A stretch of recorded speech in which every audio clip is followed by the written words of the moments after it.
Hi, Kate. Hello, how are you? Good. How Good, are thanks. you? So I know you guys have made adjustments from last season. So when you got your feedback and you got thinking, what is it you most wanted to adjust this season and achieve that you think maybe didn't hit perfectly in season one?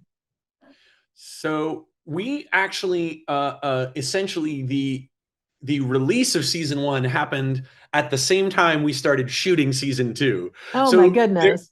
there was not as much time for reflection as one might have ideally wanted. But I think, having had the experience of making one season of this enormously ambitious show under our belts, I think we came to season two with an institutional knowledge and one shared by I think a lot of our production collaborators that I think benefited season two, and a lot of the what we see as an uplift in season two is some of that is just having done it before.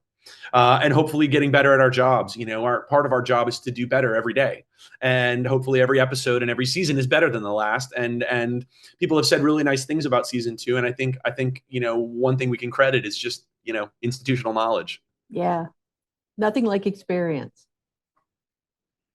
Like I'm not a Tolkien nerd. So I'm not one of those people that's going to say, well, on page whatever of something or another, yeah, I don't, yeah. But one thing I've heard from people that they really like is the portrayal of Sauron and the kind of slippery, sly, deceitful evil, not fire breathing evil, but sneaky evil. So talk about that a little bit, because I think that's key to understanding the story.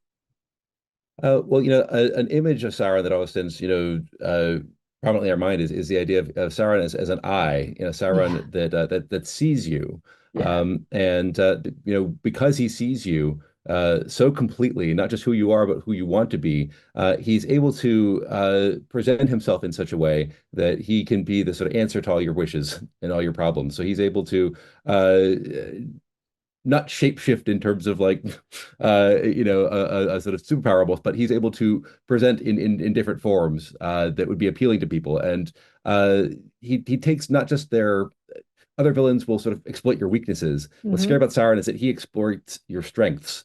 And is able to take your desires to do good and twist them to his own ends. And so it's scary to think of a villain like that.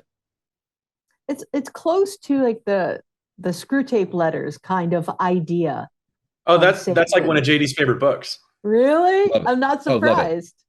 Absolutely love it. Yeah, I think I reread it or I listened to the John Cleese YouTube. There is one. There's an audiobook where John Cleese reads all of Screwtape or all the Screwtape Oh, letters, that's on and my list. it does it. I mean, yeah, it's amazing. I think I listened to it while preparing to write, I think, season two.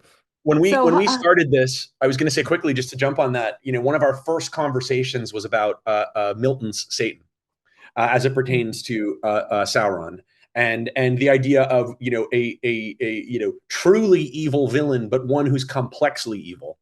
And I think that was something that we aspired to do in this show from way back in the very first writers' room. But we also knew that once he came on the stage, he would suck up all the air, so to speak. And we held him back until the very end of season one. But now season two, he's out, and it's sort of changed the whole show in our minds.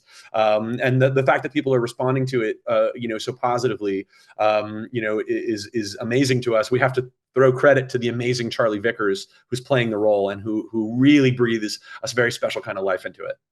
one thing that people have had a split opinion about is humanizing, if you will, the orcs. And I always thought that having a mindless evil you could just slaughter without compunction, kind of a weakness. Well, So Well, where Tolkien where felt did that come Tolkien felt in? the same way. yeah, Tolkien yeah, had very mixed feelings about the orcs, and when he treated them as mindless zombies to be slain, he felt conflicted, and he wrote about that. And orcs are pretty evil in the show, but in our experience and in Tolkien's writing, even evil characters do not believe they are evil, and they might be fighting for something that seems to them good, even if they're using evil means for it. And so Yeah. we've tried to add some dimension to our villains, I would say. I have a but you know, feeling if they're, again, go ahead. and just to emphasize it, it's not to water them down, or it's not to say that they're any less evil. It's to say that they're complex, and ideally, it makes you lean in so that the evil that they do is more impactful as a viewer. Then you understand maybe eventually they'll become the actual slaves of Sauron, and then here we go. That might be the very story we're telling. Yes.